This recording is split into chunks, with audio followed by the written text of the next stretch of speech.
de cabeza o tengamos complicaciones o nos quedemos en la semana compartir contigo en esta mañana, con todo el gusto. Voy a hablar de la sal que creo que en muchísimas ocasiones ha sido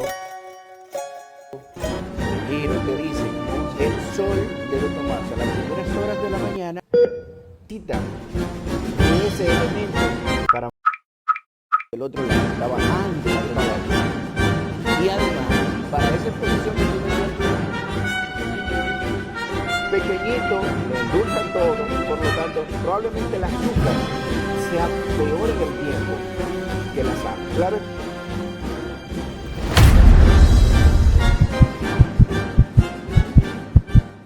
Señores, seguimos hablando y esta es la parte 2 de aquella serie de 3 que le había mencionado que iba a hablar de infarto al miocardio.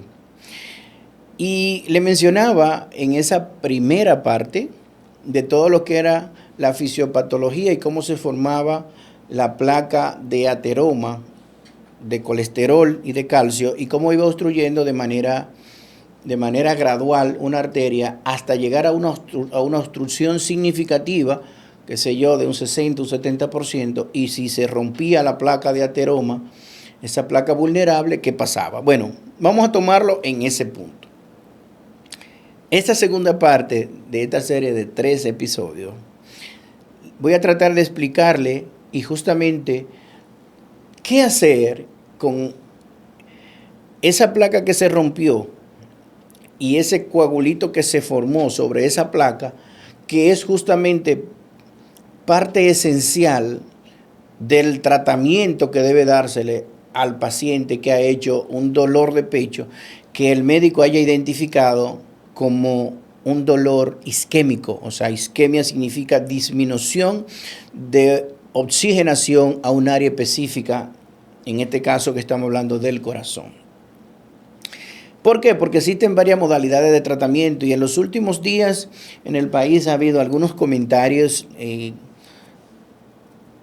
diferentes fuentes con respecto a qué hacer, qué se hace en algunos centros y quizás qué hacer dependiendo de donde uno esté, tanto de la ciudad metropolitana, del área de la ciudad de Santo Domingo, o si está fuera de la ciudad de Santo Domingo, en una provincia, en un pueblo, una provincia de la que están cerca o una provincia de la más lejana. ¿Qué hacer justamente pensando en lo que está pasando dentro de la arteria? Porque justamente, como le decía, de eso depende el tratamiento. Los médicos inmediatamente vemos un síntoma o un signo, pues nos vamos a lo que está pasando en el lugar que entendemos que está ocurriendo una situación para entender qué hacer con eso, qué medicamento dar, qué procedimiento elegir, qué intervención voy a hacer con ese paciente. Entonces, en ese punto que nos quedamos donde esa placa de ateroma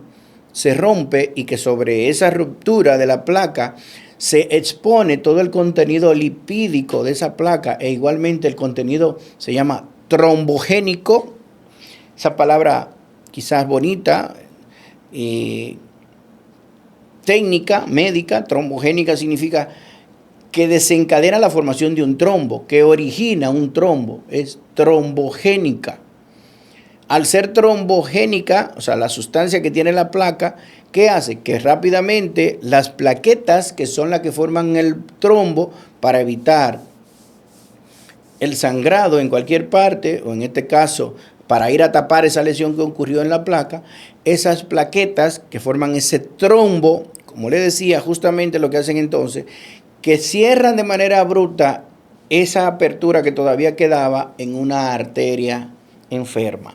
Esa es la fisiopatología clásica de un infarto, porque igualmente le voy a mencionar casos donde puede haber infartos sin esta condición, sin una enfermedad aterosclerótica, sin la formación de una placa de ateroma, ni que se rompa una placa de ateroma. Bien, pero esto es lo clásico y es lo que mayormente ocurre y es lo que se ve realmente cuando se hacen intervenciones coronarias percutáneas. ¿Qué hacer con este paciente? Miren, como le he mencionado que lo que se forma es un coagulito sobre una placa de ateroma, lo más sensato es pensar, bueno, si se formó un coágulo, lo que yo tengo que hacer es tratar de hacer algo para desbaratar ese coágulo, para romper ese paquetito de plaquetas que se formaron sobre esa placa de ateroma. Y justamente ese es el principal tratamiento para cuando existe una placa que se rompió y se produce un infarto de manera abrupta. Y la mayoría o todas las guías del mundo, tanto americana como europea, que son las que más seguimos de este lado del mundo, porque es donde se hacen los estudios a más largo plazo y estudios que muestran cómo las intervenciones pueden ser favorables o desfavorables y por lo tanto, pues se toman como referencia para hacer las guías de manejo y hacer los protocolos de acción de los médicos, tanto en la emergencia, sea de clínicas, sea de hospitales, de cualquier centro médico de atención primaria, secundaria, terciaria, no importa dónde esté, hay protocolos que son lo que las guías realmente recomiendan para accionar. Entonces, lo que recomiendan todas las guías es que si se produce esos síntomas, dolor de pecho con característica de isquemia, ¿cuáles son esas características que los médicos, la mayoría, podemos reconocer de manera rápida, excepto casos atípicos?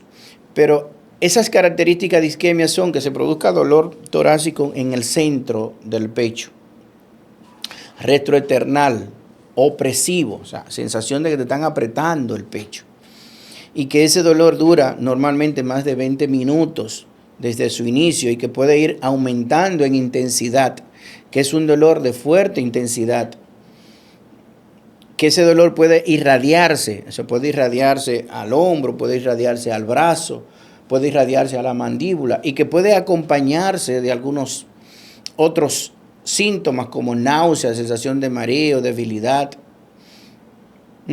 Aunque a veces, como le digo, pueden haber dolores atípicos que igualmente los médicos estamos en el deber de pensar rápidamente y discernir, tratar de descartar una u otra patología, porque a los médicos nos entrenan para cuando tú tienes un síntoma o un signo, tú puedes rápidamente hacer una disquisición y tratar de ir descartando patologías, pero en tu cabeza tienen que entrarse de inmediato 8, 10 patologías. Tú dices, bueno, pudiera ser esto, y rápidamente ir descartando de lo menos probable a lo más probable y quedarte de inmediato de acuerdo a los signos y síntomas con el diagnóstico más cercano a la realidad. Y para eso entonces nos auxiliamos de inmediato de algunas herramientas, un electrocardiograma y algunos marcadores bioquímicos que se producen en el corazón que nos van a ayudar a identificar si realmente se trata de un infarto. Porque a veces, como le digo, hay síntomas o hay dolores atípicos y que pueden pertenecer a otra patología, o son dolores sugestivos de isquemia, pero pueden ser de otra patología que pudiera realmente confundir en un momento dado. Hay pacientes que tienen dolores muy típicos, pero hay pacientes que tienen dolores atípicos y que pueden confundir. Vuelvo a la imagen que tenemos puesta ahí desde la parte 1, donde muestro claramente el asunto del trombo. ¿Por qué? Porque, insisto, si ya tengo síntomas sugestivos, si tengo un electrocardiograma que igualmente tiene cambios, que los médicos podemos identificar perfectamente cuáles son esos cambios, y además tengo enzimas cardíacas, pero ojo, los médicos debemos ser capaces de tener una presunción diagnóstica casi precisa en el 100%, con la clínica, o sea, con las manifestaciones que dice el paciente y con un electrocardiograma de 12 derivaciones. No necesitar necesariamente o obligatoriamente las enzimas cardíacas para decir o para actuar en consecuencia de una manera rápida. ¿Por qué? Porque le decía que dependiendo de dónde esté, si estoy en la ciudad o si estoy en una provincia muy lejos o muy cerca de la ciudad, debe ser mi accionar. Si tengo cambios eléctricos, si tengo un dolor típico de isquemia miocárdica y pienso que fisiopatológicamente es esto que está ocurriendo aquí, tengo, como le digo, opciones de actuar. Todas las guías recomiendan que yo debería hacer una intervención coronaria percutánea temprana. ¿Qué significa eso?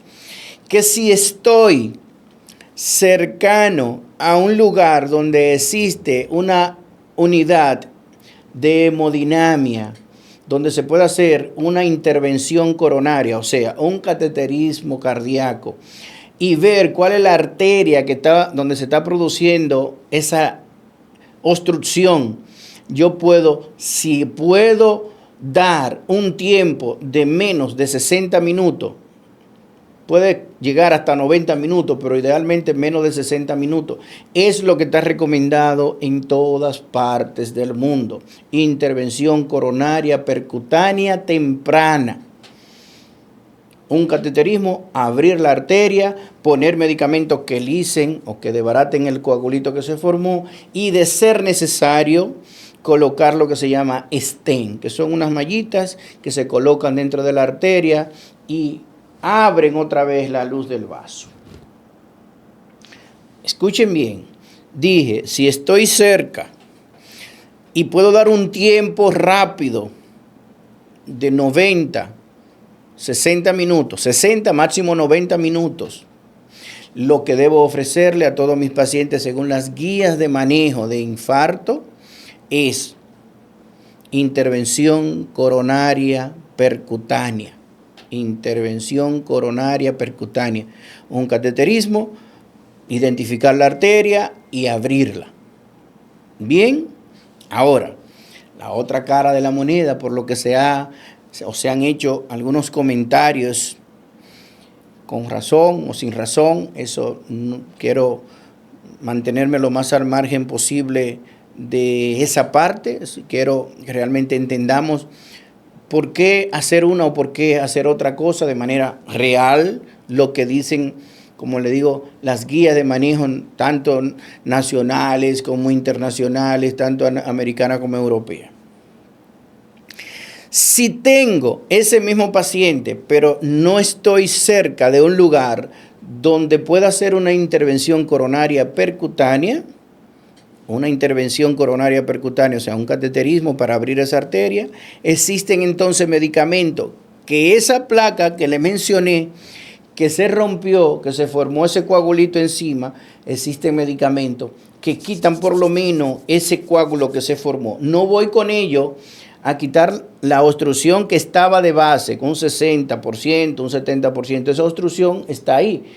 Existen medicamentos que van a quitar o a disolver ese trombo que se formó. Esos medicamentos se llaman trombolíticos. La palabra lítico, o la parte final, lítico, significa lisar, desbaratar, disolver el coagulito que se formó. Se llama trombolíticos. Quizás por eso es que han habido, como le digo, los comentarios que he visto en redes sociales y en algunos canales, diciendo de que a veces, si no tengo la intervención coronaria percutánea en la zona donde estoy, las guías recomiendan aplicar trombolíticos en lo que el paciente llega a un lugar donde se haga la intervención coronaria percutánea. No es que le voy a aplicar el trombolítico y se acabó, porque, insisto, mencioné que el trombolítico va a quitar el coagulito que se formó encima de la placa de ateroma que ya estaba formada. No se quita con el trombolítico. La placa que estaba formada no se quita. Voy a alisar el trombo que se formó sobre esa placa.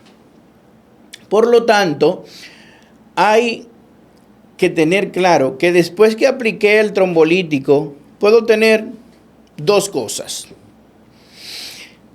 Hice una trombolisis exitosa, es decir, ¿cómo me doy cuenta que hice una trombolisis exitosa? El paciente se le quitó el dolor. Bueno, el paciente que tenía dolor, lo trombolicé, se le quitó el dolor. Segundo, miro el electro y veo que en el electro, los cambios que habían, que me decían a mí como médico que estaba ocurriendo un infarto, los cambios han mejorado. Mejoró más del 50% de los cambios, se llama en el segmento ST, de lo que estaba ocurriendo. Y además apareció lo que se llama arritmia de reperfusión, que igualmente los médicos conocemos qué significa. O sea, yo tengo entonces esa posibilidad, tuve una trombolisis exitosa.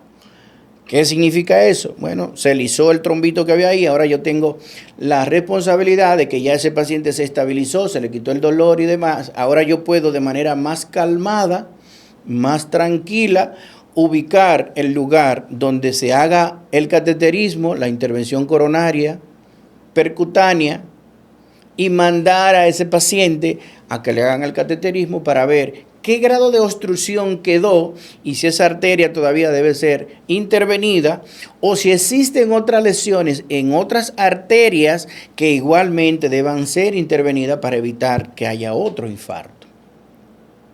Esa es la primera opción que puede ocurrir. Pero pasa algo, que hay pacientes que no responden a esos trombolíticos, entonces puede ser que tenga una trombolisis no exitosa. El paciente sigue con dolor, siguen los cambios en el electro y el paciente está inestable. Inestable significa que le bajó la presión, el paciente está con alteración del estado de conciencia, está disminuyendo la oxigenación. Entonces, tuve una trombolisis fallida, no exitosa. Entonces, un paciente que rápidamente hay que ubicar dónde enviarlo, porque la única forma de ver cómo lo logro mejorar es justamente llevándolo a donde le puedan hacer la intervención coronaria percutánea, abrir esa arteria que está llevándolo a tener esta inestabilidad hemodinámica, como se llama, para poder salvarle la vida. Eso es si no es exitosa la trombolisis. Pero hay otro paciente que no puedo ofrecerle tampoco la trombolisis porque per se, ya, desde el principio que tienen los síntomas, es un paciente que está hemodinámicamente inestable.